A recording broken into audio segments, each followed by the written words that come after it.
ہم زور دیتے 100 بار تسبیح پڑھ لیا، 33 بار پڑھ لیا، 34 بار پڑھ لیا، سمجھتے ہیں اللہ کی یاد پوری ہو گئی۔ نہیں، اللہ کی یاد بس اسی پر ختم نہیں ہوتی۔ جب اللہ کی یاد دل میں آ جائے تو اب کوئی اور یاد اگر آئی تو پھر آپ نے شرک کیا،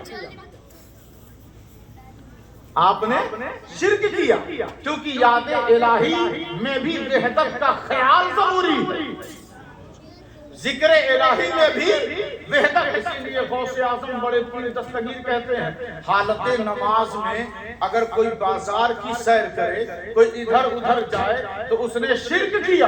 پوچھا گیا حضور کیسے؟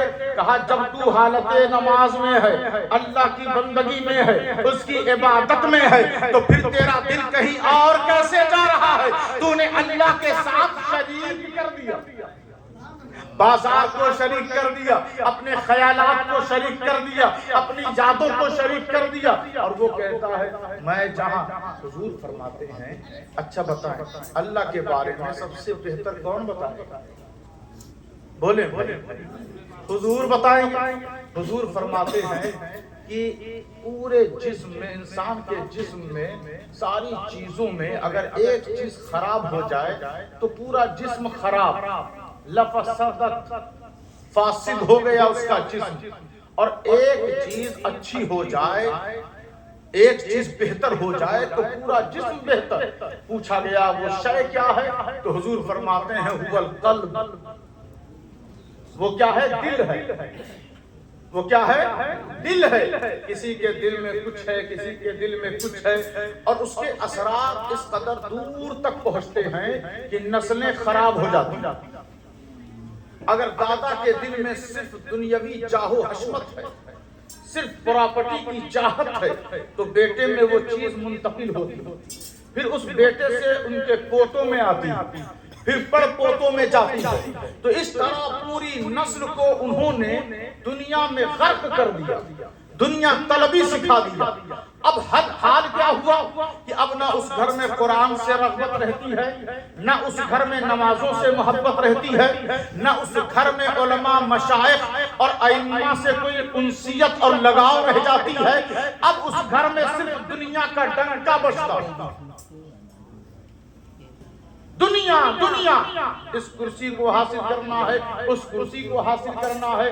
تو اب ایصال ثواب کے لیے چند مدرسے کے بچوں کو پکڑا جاتا ہے آٹو اور گاڑیوں کے ذریعے، اور وہ بچے آئے، ان کو جو بھی ٹوٹے پھوٹے الفاظ میں پڑھا، ایک کورس بنا لیا ہے، پھر اس کے بعد کھلایا پلایا، پھر ان کو مدرسے میں بھیج دیا۔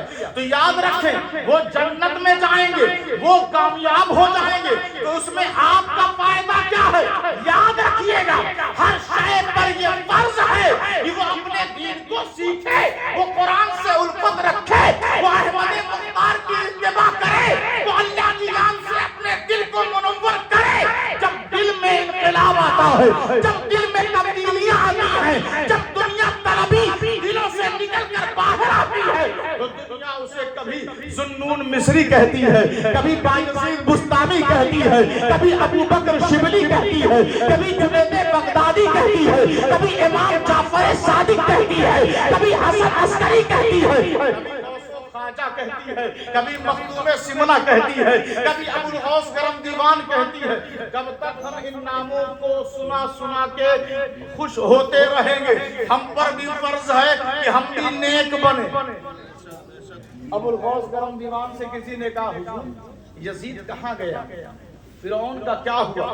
تو آپ نے کہا یزید کو جہاں جانا تھا گیا، فرعون کو جہاں جانا تھا گیا، تمہیں کہاں جانا ہے یہ کب سوچو۔ ہم سنیوں کا بھی حال یہی، ہم فاتحہ تو دیتے ہیں مگر جسے فاتحہ دے رہے ہیں اس سے کچھ سیکھتے نہیں، اور جو دوسرے احباب ہیں ان کا حال یہ ہے کہ ان کو کچھ ماننا ہی نہیں۔ قرآن کہتا ہے وَرَفَعْنَا لَكَ ذِكْرَكَ، آخری بات ہے۔ اور